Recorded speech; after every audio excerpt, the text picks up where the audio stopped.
Then guys, today guys is August 22. Katapos pala ng misa dito kay Santa Rosa.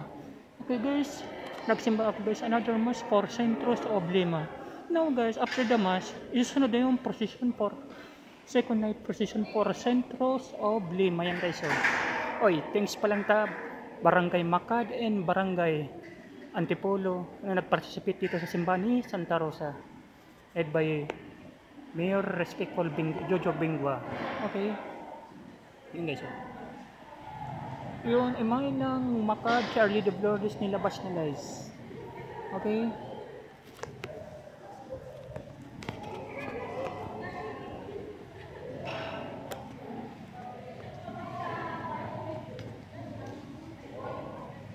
Okay, i-video muna for a moment.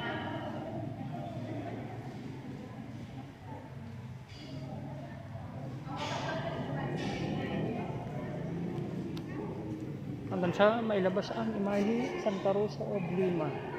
Sige na. Okay, sana guys yung mga taga dito sa Pasakaw, sana guys makomplete nyo guys ang 9 days of Centros Oblima. Ako guys, kahit hindi ko makomplete, pero promise to Centros Oblima na baka sa kapistahan nyo, sa disperas niya mismo, sa disperas mismo ng kapistahan niya, mabalik ako guys.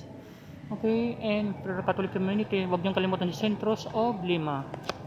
Okay, and guys, happy good evening to all, and may God bless us all, Almighty. Okay,